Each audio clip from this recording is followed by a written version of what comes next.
Okay, next question చూద్దాం. ఇది కూడా ఇంపార్టెంట్ మోడల్. ఏమిటి question? A salary is 50% more than B salary. How much percent B salary less than A salary. ఇందాక చెప్పినట్టే వాల్యూస్లో అయితే suppose A B, ఏ జీతం 100 రూపాయలు ఎక్కువ ఉంటే బి కన్నా, బి జీతం 100 రూపాయలు తక్కువ ఉన్నట్టే ఏ కన్నా. కానీ పర్సంటేజెస్లో రెండు వేరు. సో ఏని బీతో కంపేర్ చేసుకున్నప్పుడు బీని టోటల్గా తీసుకోవాలి, బీని ఏతో కంపేర్ చేసుకున్నప్పుడు ఏని టోటల్గా తీసుకోవాలి. సో ఇందాక చేసినట్టే చేస్తే మనకు ప్రాబ్లం వచ్చేస్తుంది. ఎలా? ఏని 100% అనుకోండి, 100 ఏని అనుకుందామా బీని అనుకుందామా? ఏ ఎక్కువ 50% బీ కన్నా, సో బీని అనుకుందాం. సో బీ శాలరీ 100 అనుకోండి, 100 రూపీస్ అనుకోండి. అప్పుడు ఏ శాలరీ ఏమవుతుంది? 50% ఎక్కువ కాబట్టి 150 అవుతుంది. ఓకే, ఇప్పుడు how much percent B salary less than A అంటున్నాడు. బీ శాలరీ ఎంత అంటున్నాడు? దేంతో కంపేర్ చేయమంటున్నాడు? ఏతో కంపేర్ చేయమంటున్నాడు. ఏ కన్నా ఇంత తక్కువ. సో ఏ 150 అనేది టోటల్ అవుతుంది అప్పుడు. సో 150 అనేది 100% అవుతుంది. ఓకే, సో 150 అనేది 100% అయితే మనకి బీ శాలరీ ఎంత ఉంది ఇప్పుడు? 100 రూపీస్ ఉంది. 100 అనేది ఎంత పర్సెంటేజ్ అవుతుంది? 100 అనేది ఎంత పర్సెంటేజ్ అవుతుంది? ఎంత అవుతుంది? 100/150 into 100. 0 0 5 2s 5 3s which is 200/3.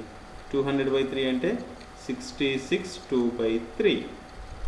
Okay, so B salary ఏతో కంపేర్ చేస్తే 66 2/3% ఉంది. కానీ ఎంత తక్కువ అంటున్నాడు. ఎంత తక్కువ? బీ శాలరీ 100, ప్రజెంట్ ఎంత వచ్చింది? 66 2/3 వచ్చింది. సో ఎంత శాతం తక్కువ? 100 minus 66 2/3 which is equal to 33 1/3. ఇది ఆన్సర్ అవుతుంది. ఓకే, ఫస్ట్ ఇది చేసి ఇది చేయాలి. కొద్దిగా లెంతీగా ఉంది కదా, కానీ ఇక్కడ మనకు ఒక షార్ట్ కట్ ఉంది. ఒక 2 ఫార్ములాస్ ఇస్తాను. ఇలాంటి ప్రాబ్లమ్స్ ఏని బీతో కంపేర్ చేసినప్పుడు బీని ఏతో కంపేర్ చేస్తే ఏమవుతుంది? ఏ నుండి బీకి 1 వే ఒకటి ఇచ్చాడు ఈక్వేషన్, బి నుంచి ఏకే ఎంత అని అడుగుతున్నాడు. ఇప్పుడు మన దగ్గర 2 ఫార్ములాస్ ఉన్నాయి. R/100 + R into 100%. ఓకే, 100% ఇదొకటి. R/100 - R ఇంటూ 100% ఇదొకటి. ఈ 2 ఫార్ములాస్ ఏది ఎప్పుడు వాడాలి? ఇక్కడ డినామినేటర్లో ప్లస్ ఉంది, 100 + R అంటే ఇది పెద్ద వాల్యూ దీంతో కంపేర్ చేస్తే, 100 - Rతో కంపేర్ చేస్తే. సో డినామినేటర్లో పెద్ద వాల్యూ ఉంటే ఓవరాల్గా అది తక్కువ ఉంటుంది. డినామినేటర్లో 100 - R చిన్న వాల్యూ ఉంటే దీనికన్నా ఓవరాల్గా దాని వాల్యూ ఎక్కువ ఉంటుంది. సో ఇది ఎక్కువ ఎంత అడిగినప్పుడు ఈ ఫార్ములా పెడతారు, తక్కువ ఎంత అడిగినప్పుడు ఈ ఫార్ములా పెడతారు. ఓకే, సో ఈ క్వశ్చన్లో ఏమడుగుతున్నాడు? B salary less than A. B salary less, తక్కువ ఎంత అంటున్నాడు. తక్కువ ఎంత అంటే ఏం ఫార్ములా పెడతాం? కింద ఎక్కువ వచ్చే ఫార్ములా పెడతాం, ప్లస్ వచ్చే ఫార్ములా పెడతాం. సో డైరెక్ట్గా పెట్టేసేయండి. 50/100 + 50. R అంటే 50 value, 50% into 100 + 50 is 150 into 100. So ఎంత అవుతుంది? 50 1s 53. 100/3 ఎంత వచ్చింది? 33 1/3%. డైరెక్ట్గా వచ్చేసి ఇక్కడ మనం 100 అనుకొని 150 చేసి అంత ఆన్సర్ వచ్చిన తర్వాత ఎంత తక్కువ అన్నాడు కాబట్టి 100 - 66 2/3 చేస్తే 33 1/3 వచ్చింది. ఇక్కడ మనకి ఈ ఫార్ములాస్ పెట్టేస్తే డైరెక్ట్గా వచ్చేస్తుంది. సో ఈ ఫార్ములాస్ ఎప్పుడు వాడతారంటే ఏని బీతో కంపేర్ చేసినప్పుడు ఇంత ఉంది అని వాడు ఇచ్చేసినప్పుడు, బీని ఏతో కంపేర్ చేసినప్పుడు ఎంత అవుతుంది పర్సెంటేజ్ రూపంలోనే, అలాంటప్పుడు ఈ ఫార్ములాస్. సో కింద రెండు అలాంటి ప్రాబ్లమ్స్, ఈ ఫార్ములాస్ పెట్టి డైరెక్ట్గా చేద్దాం. సో ఈ ఫార్ములా గుర్తుంటే ఓకే, గుర్తు లేకపోతే ఏం చేస్తాం, ప్రాక్టీస్ చేస్తే ఆటోమేటిక్ గుర్తుంటాయి ఎక్కువ ప్రాబ్లమ్స్, లేకపోతే ఈ మెథడ్లో చేసుకుంటాం. ఓకే, ఈ ప్రాబ్లం ఏంటి, if A's height is 40% less than that of B. A's height ఎక్కువ 40%, how much percent B's height is more than that of A. A's height తక్కువ అంటున్నాడు, బీస్ హైట్ ఎక్కువ అంటున్నాడు. ఆటోమేటిక్గా బీస్ హైట్ ఈజ్ మోర్ దెన్ ఎంత ఉంటుంది, మోర్ అంటున్నాడు కాబట్టి డినామినేటర్లో తక్కువ వచ్చేది ఫార్ములా పెడతాం. అంటే r/100 - r × 100 ఎంత, 40/100 - 40 × 100%. సో డైరెక్ట్గా ఎంత వచ్చింది, 40/60 × 100, which is 0 0 cancel, 2 3s, again 200/3. 200/3 అంటే అగైన్ 66, 2/3%. ఓకే, ఇంత తక్కువ B's height. Okay, next question. In the new budget the price of kerosene oil rose by 25%. అంటే కెరోసిన్ ఆయిల్ రేట్ పెరిగింది కొత్త బడ్జెట్లో, ఎంత, 25% పెరిగింది. By how much percent must A person reduce his consumption so that is expenditure on it does not increase. Question అర్థం చేసుకోవాలి. ఇక్కడ kerosene rate 25% పెరిగింది, ఎంతో ఇవ్వలేదు కాబట్టి మనం 100 అనుకొని ఈ విధంగా స్టార్ట్ చేయొచ్చు. ఓకే, ఇక్కడ ఏబి ఉంది ఫస్ట్ ప్రాబ్లంలో, సెకండ్ ప్రాబ్లంలో ఏబి ఉంది, ఫస్ట్ ప్రాబ్లంలో శాలరీస్, సెకండ్ ప్రాబ్లంలో హైట్స్, మరి థర్డ్ ప్రాబ్లంలో అదేం లేదు. కానీ ప్రైస్ పెరిగింది, అతను ఏమడుగుతున్నాడు, రెడ్యూస్ హిస్ కన్జప్షన్, వాడకం తగ్గియాలి ఆ కెరోసిన్ని. ఎంత పర్సెంట్ వాడకం తగ్గియాలి, పర్సెంట్ రూపంలోనే అడుగుతున్నాడు కదా. సేమ్ అదే question. A salary B salary కన్నా ఎక్కువ ఉంటే బి శాలరీ ఏ శాలరీతో కంపేర్ చేసినప్పుడు ఎంత తక్కువ ఉంటుంది. ఇక్కడ అదే, కెరోసిన్ ప్రైస్ పెరిగింది, అయితే ఎంత పర్సెంటేజ్ వాడకం తగ్గియాలి అంటే, ఫర్ ఎగ్జాంపుల్ అతని దగ్గర 100 రూపీస్ ఉన్నాయి, 100 రూపీస్తోని ఎప్పుడు 1 లీటర్ అనుకోండి, 1 లీటర్ కెరోసిన్ కొంటాడు. ఈసారి బడ్జెట్లో 125 రూపీస్ అయింది, కానీ ఇప్పుడు కూడా 100 రూపీస్కే కొనాలి అతని దగ్గర 100 రూపీసే ఉంటాయి. సో ఏమవుతుంది, ఇక్కడ 1 లీటర్ వచ్చేది, ఇక్కడ 1 లీటర్ రాదు, సమ్ తక్కువ వస్తుంది ఆ లీటర్. సో ఎంత పర్సెంటేజ్ తగ్గుతుంది, వచ్చినంతే కొనాలి. 100%, 100 రూపీస్లో ఎంత వస్తే అంతే వాడాలి అతను. సో అక్కడ వాడకం తగ్గియాలి కొద్దిగా, ఎంత తగ్గియాలి. సో సేమ్ ఇలాంటి క్వశ్చనే కదా, ప్రైస్ ఒక పక్క, వాడకం ఒక పక్క, అంటే కన్జంప్షన్ అనుకోండి. ప్రైస్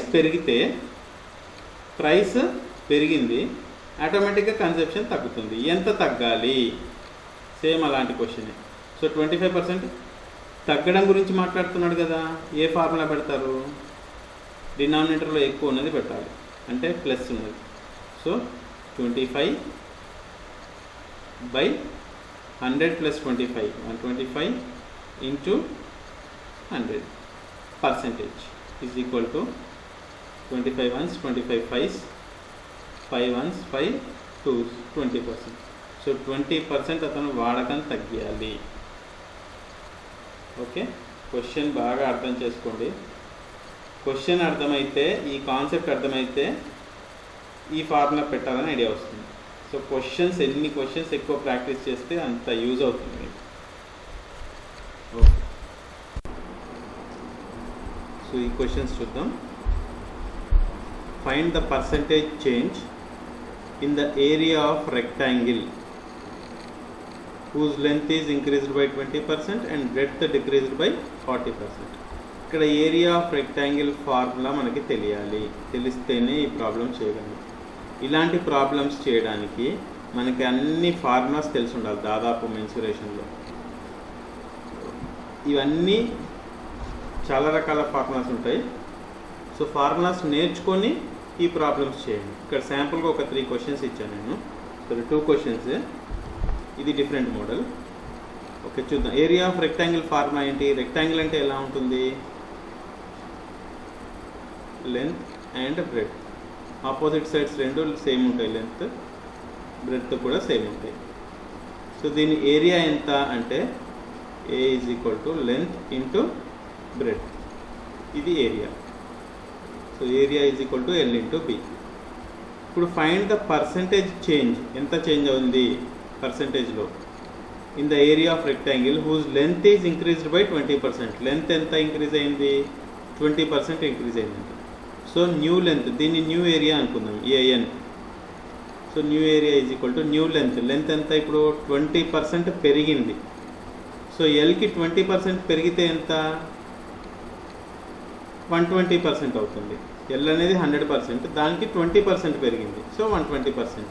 సో 120% ఆఫ్ ఎల్ అంటే 120/100 into L.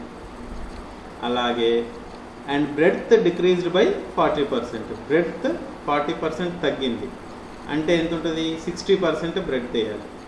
60/100 into B. So L into B ఒక పక్కన రాసేసుకుంటే ఇది ఏమవుతుంది? 0 0 క్యాన్సిల్, 2 6 2 5 0 0 క్యాన్సిల్, 2 3s 2 5. ఓవరాల్గా 18/25 ఎల్బి. ఎల్బి ఏంటిది? Area of old rectangle. So దీన్ని ఏ అని రాసేయచ్చు, 18/25 ఇంటూ ఏ. ఓకే, సో న్యూ ఏరియా ఏమైంది? 18/25 టైమ్స్కి ఓల్డ్ ఏరియాతో కంపేర్ చేస్తే 18/25 టైమ్స్ అయింది. అంటే ఏంటిది? ఫ్రాక్షనే కదా. ఫ్రాక్షన్ని మనం పర్సంటేజ్ రూపంలో మార్చడం ఎలాగో ఆల్రెడీ నేర్చుకున్నాం. సో ఇది ఫ్రాక్షన్ని పర్సంటేజ్ రూపంలో మారిస్తే ఏమవుతుంది? 18/25 into 100 is equal to 25 1s 25 4s. 18 4s ఎంత? 40 and 32 72.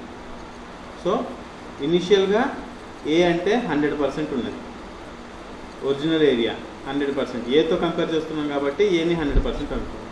సో ఇప్పుడు న్యూ ఏరియా ఏమొచ్చింది? ఆ వచ్చిన ఫ్రాక్షన్ని 100తో మల్టిప్లై చేస్తాం, పర్సంటేజ్ కన్వర్ట్ చేస్తాం. ఎంత పర్సంటేజ్ వచ్చింది? 72%. సో పర్సంటేజ్ చేంజ్ ఎంత? 72%. సారీ, 100 ఉన్నది 72కి వచ్చింది. ఎంత చేంజ్ అయిందని అడుగుతున్నాడు కదా. ఎంత చేంజ్ అయింది? 28% తగ్గింది, అంతే కదా. 100 మైనస్ 72 ఎంత? 28% తగ్గింది. సో ఆప్షన్స్ ఇలా ఉంటాయి. 72 కూడా ఉంటుంది ఆప్షన్స్లో. మనకు 4 ఆప్షన్స్ ఉంటాయి జనరల్గా. బికాస్ 72% అనేది ఒక ఆప్షన్ ఉంటుంది. వచ్చిందని ఆన్సర్ టక్కని రాసేస్తే మనకి పోతుంది మార్క్. సో ఎంత తగ్గింది అంటున్నాడు. ఎంత ఉంది అంటే ఏలో ఎంత ఉంది అంటే 72%. ఎంత తగ్గింది అంటే 28%. 28% తగ్గింది, 28% పెరిగింది, ఆప్షన్స్ ఉంటాయి. 72% తగ్గింది, 72% పెరిగింది. సో మనకు ఆన్సర్ 28% తగ్గింది. సిమిలర్లీ సెకండ్ క్వశ్చన్, ఇది area of rectangle. Area of triangle ఏంటి అంటే, ట్రయాంగిల్ అంటే ఇలా ఉంటుంది. A is equal to half into base into height. ఇక్కడ ఎల్బి ఉన్నట్టే అక్కడ base height.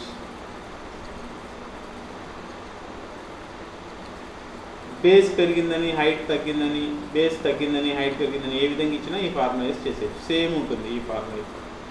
Area of circle అన్నాడు అనుకోండి. ఏరియా ఆఫ్ సర్కిల్ ఫార్ములా ఏంటి? A is equal to pi r square. ఇక్కడ ఆర్ పెరిగింది అంటున్నాడు, లేదంటే ఆర్ పెరిగింది అనొచ్చు, ఆర్ తగ్గింది అనొచ్చు. అప్పుడు ఈ ఫార్ములా ఇస్తాం. ఇవన్నీ కాన్స్టెంట్స్, వీటితో సంబంధం లేదు. అదే ఏరియా ఆఫ్ స్క్వేర్ ఫార్ములా అనుకోండి. A is equal to s square. All sides are equal, s ఉంటాయి కాబట్టి సేమ్ రెక్టాంగిల్తో కంపేర్ చేస్తే లెంత్ ఇంటూ బ్రెడ్త్, ఇక్కడ s into s square.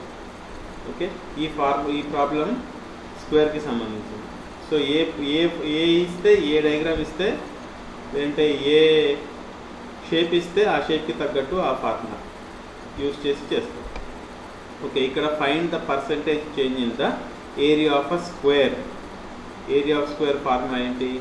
A is equal to s square, side into side. Whose side is increased by, ఒకటే side కాబట్టి whose side is increased by 20%. Side 20% పెరిగింది. So so A is equal to new area ఎంత చూద్దాం. 20% పెరిగిందంటే 20s/100 వేయకూడదు. 20s/100 అంటే 20% మాత్రమే. 20% పెరిగిందంటే ముందు 100% ఉంది, దానికి 20% పెరిగింది. ఓవరాల్గా 120 × s/100 హోల్ స్క్వేర్ చేయండి. స్క్వేర్ ఉంది కదా ఫార్ములాలో, square. So 0 0 cancel, 2 6 2 5. So square చేస్తే 6 స్క్వేర్ ఎంత 36, 5 స్క్వేర్ ఎంత 25 ఇంటూ ఎస్ స్క్వేర్. ఈ ఎస్ స్క్వేర్ ఏంటి? ఓల్డ్ ఏరియా ఫార్ములాని ఎస్ స్క్వేర్. సో దీన్ని ఏ విధంగా రాయొచ్చు నేను? 36/25 ఏ. సో ఇది ఫ్రాక్షన్ వచ్చింది. ఫ్రాక్షన్ని పర్సంటేజ్లోకి మార్చాలంటే ఏం చేయాలి? 36/25 ఇంటూ 100 ఎంత? 25 1s 25 4s. 36 ఇంటూ 4 ఎంత? 3 4s 12 120 24 144. సో 144% వచ్చింది. ఇనీషియల్గా ఎంత పర్సెంటేజ్ ఉన్నట్టు? 100% ఉన్నట్టు. ఏ 100%తో కంపేర్ చేస్తే ఎంత వచ్చింది? 144% వచ్చింది. సో ఏమైంది? 44% పెరిగింది. పర్సెంటేజ్ 44% పెరుగుతుంది. So next question. In a fraction, if numerator is increased by 40%, fraction అంటే ఒక న్యూమరేటర్ డినామినేటర్ ఉంటుంది, x/y అనుకుంటుంది. Numerator is increased by 40% and denominator is increased by 80%. Then ఎన్ని వస్తుంది కదా? Then what fraction is the original new fraction? New ఫ్రాక్షన్లో what fraction is the original?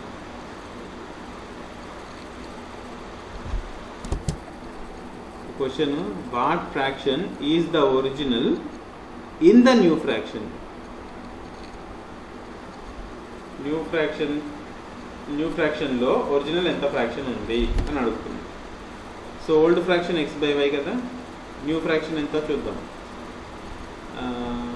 Numerator 40% పెరిగింది అంటే x ఏమవుతుంది? 40% పెరిగింది కాబట్టి 140/100 x అవుతుంది.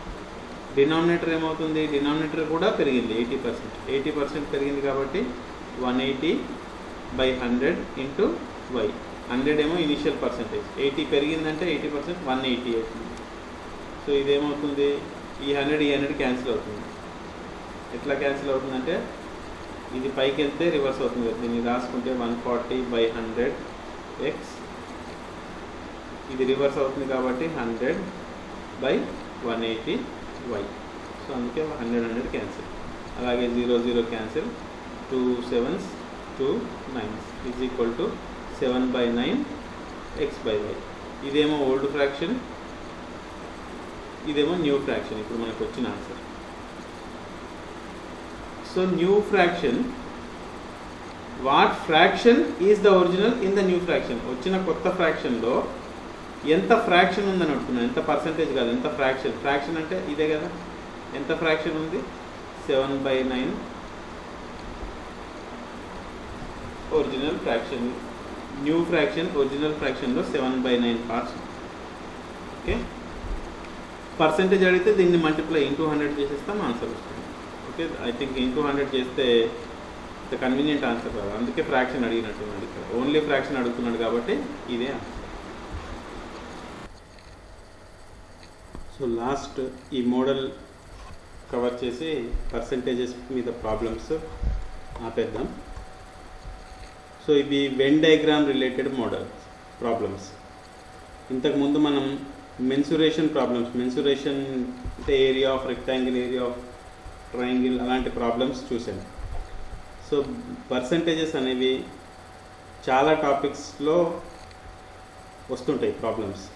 లైక్ రేషియో అండ్ ప్రపోర్షన్లో కూడా పర్సంటేజ్ ప్రాబ్లమ్స్ వస్తాయి. పర్సంటేజ్ అని అడుగుతుంటాడు, పార్ట్నర్షిప్ ప్రాబ్లమ్స్లో అడుగుతాడు, మిక్స్చర్ ప్రాబ్లమ్స్లో, అలిగేషన్ ప్రాబ్లమ్స్లో ఉంటాయి, ప్రాఫిట్ అండ్ లాస్లో ఉంటాయి. చాలా వాటిల్లో డేటా ఇంటర్ప్రిటేషన్లో దాదాపు పర్సంటేజెస్ ఉంటాయి.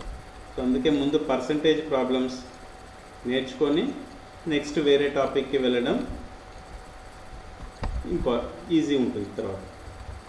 ఓకే, ఇవి Venn diagram related problems. So in a town 40% of the population read Eenadu. Eenadu పేపర్ని 40% పాపులేషన్ చదువుతుంది. 30% రీడ్ సాక్షి. ఇక్కడ వరకు ఓకే.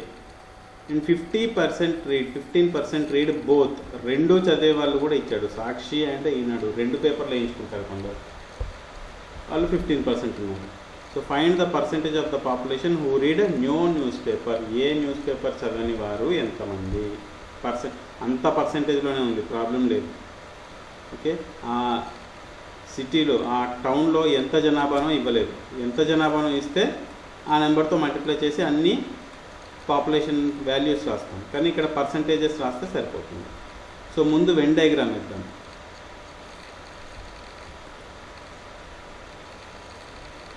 వెన్ డయాగ్రామ్ ఇలా ఒక రెక్టాంగిల్ బాక్స్లో 2 సెట్స్ రాస్తాం, సర్కిల్స్. 2 ఉంటే 2, 3 ఉంటే 3, 3 ఉంటే ఇక్కడ ఒకటేస్తాం. ఓకే, ఒకటి ఈనాడు అనుకుందాం. ఇది ఈనాడు సెట్, ఇది సాక్షి సెట్.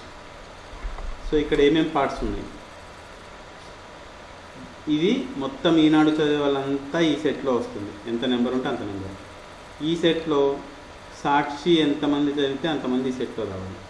ఇక్కడ ఈ కామన్గా ఉన్న పార్ట్ ఈనాడు అండ్ సాక్షి రెండు చదివే వాళ్ళు రాయాలి.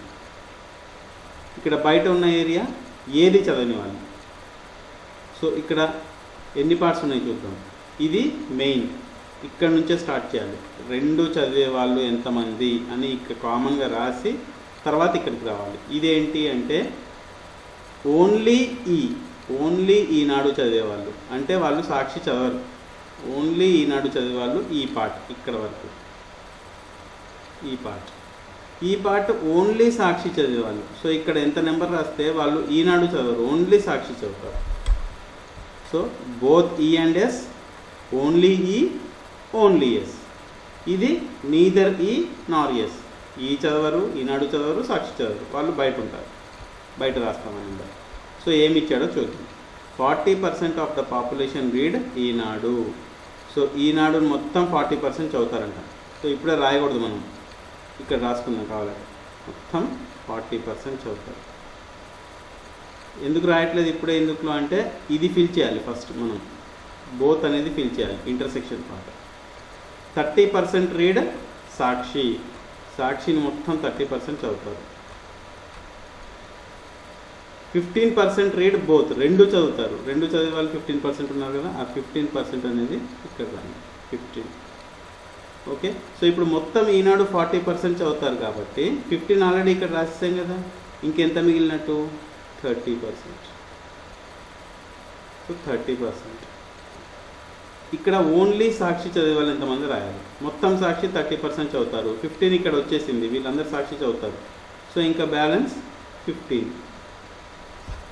ఓకే, ఇప్పుడు మొత్తం చదివే వాళ్ళు ఎంతమంది? ఏదో ఒక న్యూస్ పేపర్ చదివేవాళ్ళు, ఏదో ఒక న్యూస్ పేపర్. 30 + 15 + 15 ఎంత? 60%. సారీ, ఇక్కడ ఏమి 25 రావాలి కదా. ఎస్,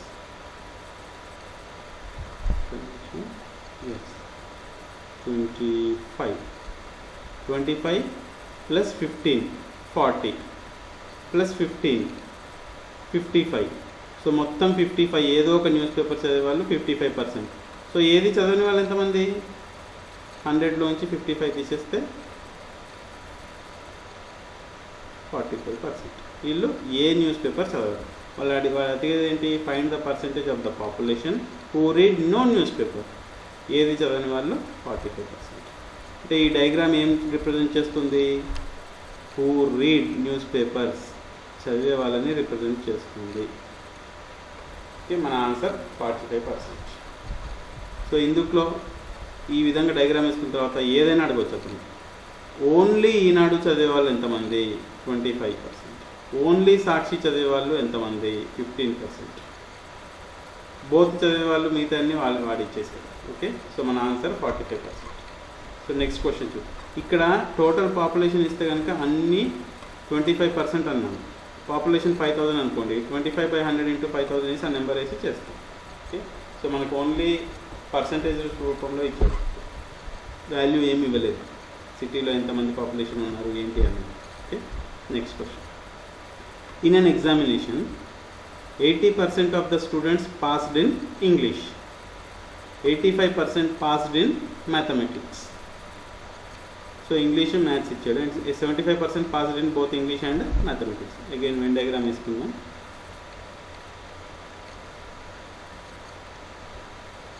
ఇది ఇంగ్లీష్, ఇది మ్యాథమెటిక్స్ ఈ.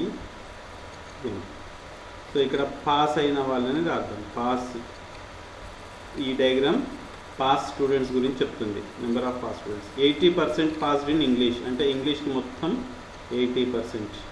ఇప్పుడే రాయకూడదు, ఇక్కడ మధ్యలో రాసిన తర్వాత ఇంటర్సెక్షన్ పార్ట్ రాశాక ఇది డిసైడ్ చేస్తాం.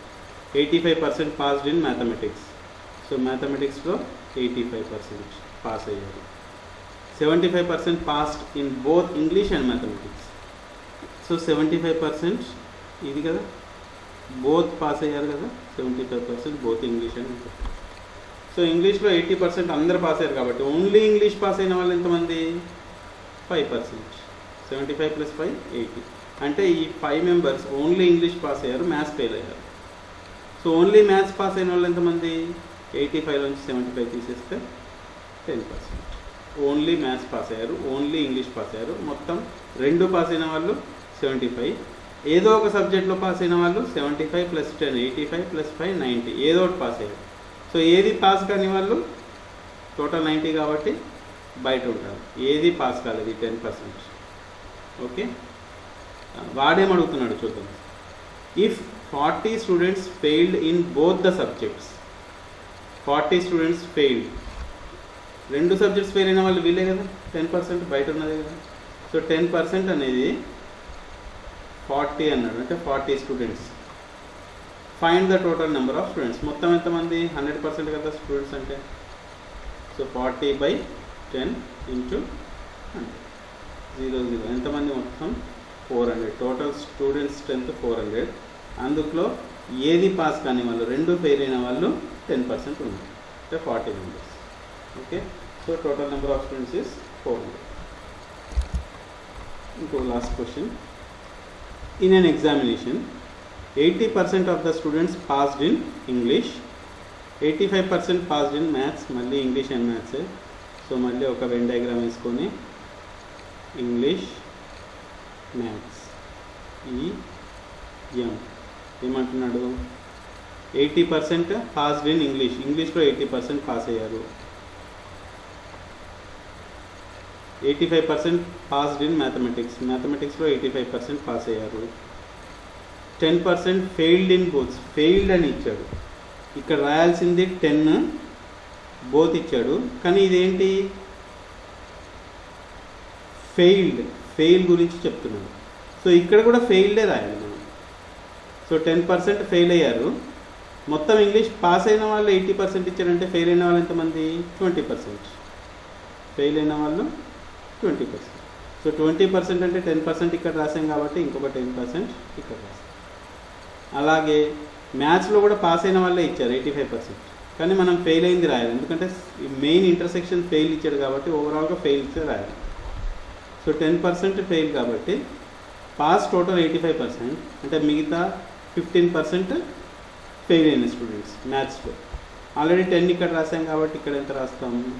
5% రాస్తాం. సో ఓవరాల్గా 10, 10, 5 25% ఫెయిల్ అయిన వాళ్ళు వీళ్ళు. వాడేమడుగుతున్నాడు? Find the pass percentage of the students. So ఏదో ఒక సబ్జెక్ట్లో ఫెయిల్ అయిన వాళ్ళు వీళ్ళు 25%, అంటే బయట ఉన్న వాళ్ళంతా పాస్ అయిన వాళ్ళు కదా. సో 25 పోతే ఎంత? 75%. వీళ్ళు మన ఆన్సర్. పాస్ అయిన వాళ్ళు 75%. సో ఈ డయాగ్రామ్ ఏం రిప్రజెంట్ చేస్తుంది అంటే ఫెయిల్ స్టూడెంట్స్ని రిప్రజెంట్ చేస్తుంది, ఫెయిల్ పర్సెంటేజ్. ఓకే.